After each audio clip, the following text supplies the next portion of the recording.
Square Park reviewing the new Sigma 24-70. It's half the price of the Sony version of this lens, but is it as good? We're going to be looking at the sharpness and chromatic aberration and all of the things to do with this lens to see if spending about half the price gets you almost the same quality.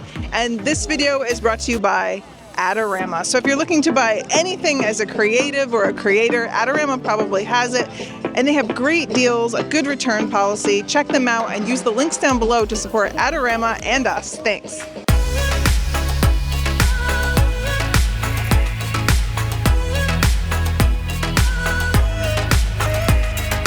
All right, first let's talk about the design of this lens. Like I said, it's half the price, but it has some really cool design features. I mean, first of all, it's about the same weight as the Sony version. It's only 1/10 of a pound heavier, and it's got the cool tactile experience I always talk about. It's got this clickable aperture ring. It feels good. It feels solid. It has programmable buttons right on the lens if you're into that sort of thing. And it looks and feels great. We just have to see if the photos are great.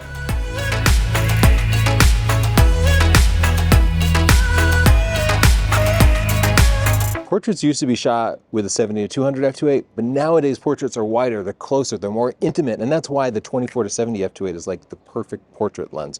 So I want to try it out, make sure the autofocus can keep up with eye detect autofocus, even with shallow depth of field. I'm going to zoom full body shots to tight head shots, and I want to try it with TTL using my Flashpoint R2 zoom flash here.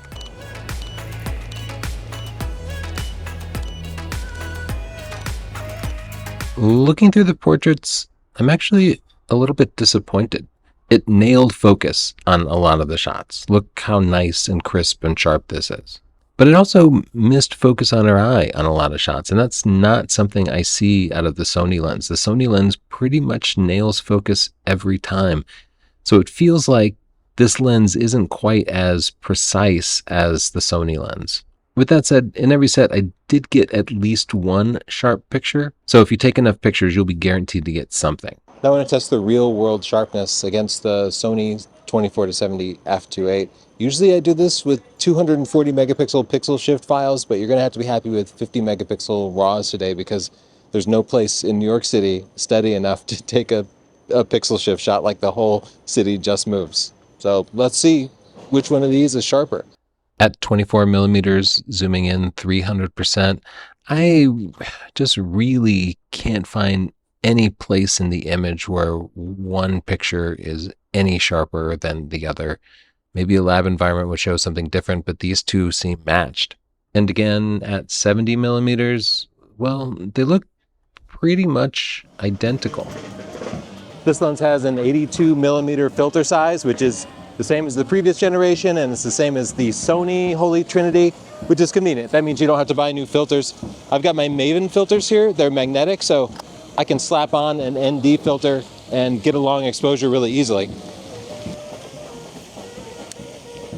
Gonna put on a delayed shutter so I don't shake the camera.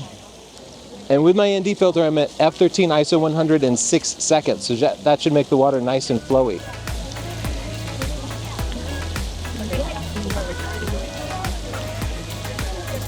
The wind changed and I got a ton of splashes on my filter, so I'm going to back up. But that's one of the nice things about the magnetic filter is I can pop it off and dry it off and reshoot. It's still getting splashed. That's also one of the nice things about having 24-70 is I can quickly zoom. As opposed to a prime lens, I can maintain a similar composition to what I had while keeping more distance. I'm taking lots of shots continuously. That way I can blend out the people who walk through the frame. The long shutter should make people who move quickly through the frame disappear, so it'll turn out. I love these little Gitzo travel tripods. They're super high quality and they just feel like luxury items.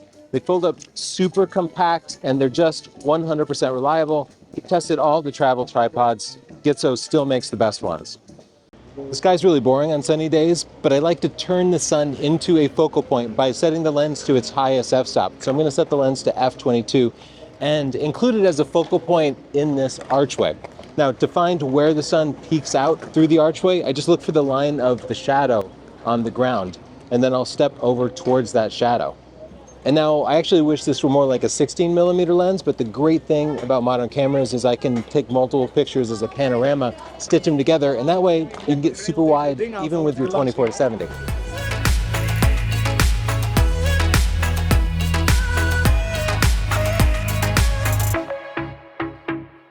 As we look at the Starburst in Lightroom, they both look good. They both have 22 points because they both have 11 aperture blades. They both have these geometric green and red dots that are caused by the light reflecting off of the Sony sensor. But the winner here is clearly the Sigma, which has a crisper and cleaner starburst. It seems to have generally better contrast than the Sony GM lens, which is amazing because the Sony GM lens is fantastic.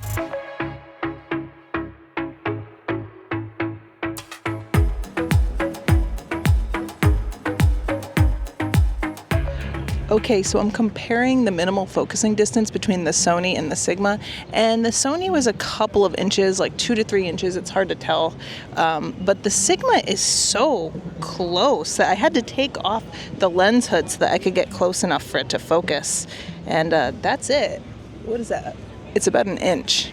Looking at the pictures side by side, you can see the Sigma really does get much closer.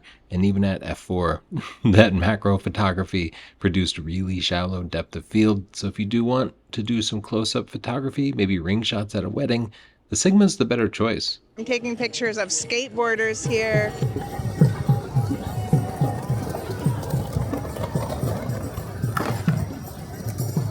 That's sick. See it? Yeah, I do. The Sony A1 with the Sigma lens did just great. It seems to have locked on basically all the shots and successfully frozen the action. But with that said, if you're using the Sony A1 or the Sony A9 Mark III, your frames per second are going to be limited to 15 frames per second. So if you do have one of the high-end sports cameras, you'll get more frames per second using the original Sony lens. That's not the fault of the lens, but just an artificial limitation placed on cameras by Sony.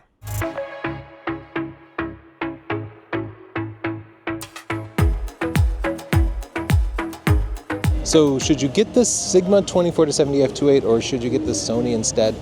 Well, the Sigma's half the price. So that I'd rather have $1,000 in my pocket and have the Sigma for just about every situation. One exception would be if you're serious about sports and you're using an A1 or an A9 Mark III. Sony won't let you have the full 30 or 120 frames per second with the Sigma. They limit you to 15, which is still really good. Also, if I were a serious portrait photographer, I would definitely consider spending the extra $1,000 on the Sony because I found the autofocus precision in shallow depth of field scenarios to be quite a bit more precise. The Sigma got the job done, but I had to take a few extra shots to make sure I had something that nailed focus on the eyes. But an overall fantastic performer. I could see no differences in the sharpness or image quality in most situations. So overall, I'm thrilled that Sony and L-mount have such a great option at $1,000 less. It's awesome. The size too. Anyway, when you go shopping, please use our link to get to Adorama. They support our unbiased reviews like this. We've never been sponsored by a camera or lens manufacturer, and that's why we feel free to recommend third-party options when they do the job great. Thanks for sponsoring us, Adorama. Don't forget to subscribe for more reviews, tutorials, camera news, and our live photo reviews every Thursday at 5.